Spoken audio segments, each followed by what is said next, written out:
අපිට මැතිවරණ දෙපාර්තමේන්තුව විසින් තැපැල් ඡන්ද අඩංගු රක්ෂිත පැකට්ටු අප්‍රේල් 7 වෙනිදා තැපැල් දෙපාර්තමේන්තුවට බාර දීමට කටයුතු කරලා තියෙනවා. අපි ඒ සඳහා සූදානම්. හැම මැතිවරණ දිස්ත්‍රික් මැතිවරණ කාර්යාලයම කඳවුරු තැපැල් කාර්යාලය ආරම්භ කරලා ඒ බාර ගැනීම 7 වෙනිදා අපි සිදු කරනවා.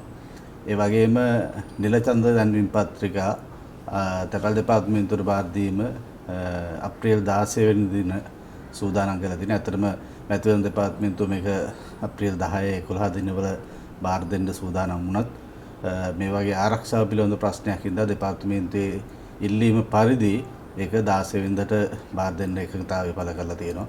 එතකොට ඒ අනුව අපි අප්‍රේල් 16 නිල ඡන්ද දැන්වීම පත්‍රිකා බාර ගැනීම කටයුතු සිද්ධ කරනවා.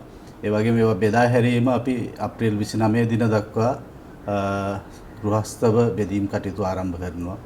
ඒකෙදී අප්‍රේල් 20 දිනය විශේෂ බෙදීම් දිනයක් විදිහට සලකලා ඒ ඉරිදා දිනේ අපේ ජනතාව ගෙවල් වල ඉන්න වෙලාවේ ඔවුන් වෙත මේ නිල ඡන්ද දැන්වීම පත්‍රිකා බෙදා දීමේ කටයුතු සංවිධානය කරලා තියෙනවා. අපිට අවශ්‍ය නම් 27 වෙනි දිනක් තියෙනවා විශේෂ බෙදීම් දිනයක් විදිහට කටයුතු කරන්න. නමුත් දැනට අපි 20 වෙනි දින ඒ සඳහා යොදා ගන්නවා. අවශ්‍යතාවයක් තිබුණොත් අපි 27 වෙනිදාත් ඒ සඳහා භාවිතා කරන්න සූදානම්ෙන් ඉන්නවා.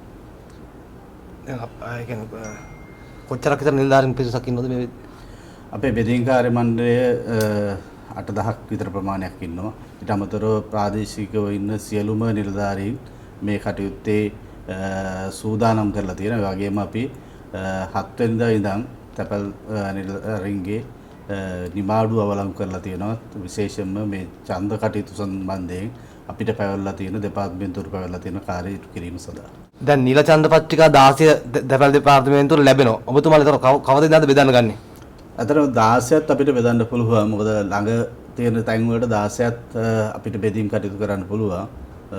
බොහෝ ඈත පළාත් වල ඉතින් බෙදීම් 17 වෙයි. නමුත් 16 බෙදීම් කටයුතු ආරම්භ වෙනවා. ඒ කියන්නේ 29න් ඔක්කොම සම්පූර්ණ ඉවර කරනවා. සාමාන්‍යයෙන් 100%ක්ම බෙදා ඉවර කරන්න බැරුව වෙනවා. අපේ තියෙන අත්දැකීම අනුව මිනිස්සු ගෙවල් වල නැතු වෙන ප්‍රශ්න තියෙනවා. 97ක් 98ක් විතර අපි බෙදනවා. ඊට පස්සේ 29න් පස්සේ තැපැල් ඡන්දේ පැවැත්වෙන 6 වෙනිදා වෙනකන් අපේ කාර්යාලයට ඇවිල්ලා ඉතුරු ප්‍රමාණයක් තිබුණොත් ඒක ලබා ගැනීම පහසුකම අපි කාර්යාලය වල තියලා තියෙනවා. ඒ හින්දා ඒ කෙනෙකුට නිල ඡන්ද දැන්වීම පත්‍රිකාව ගෙදරට ලැබුණ නැති වුණොත් ඒක කාර්යාලයට ඇවිල්ලා ගන්න පුළුවන් 29 වෙනිදාන් පස්සේ. 29 වෙනකන් අපි ගෙවල් වලට බෙදා හැරීම කටයුතු සිදු කරනවා.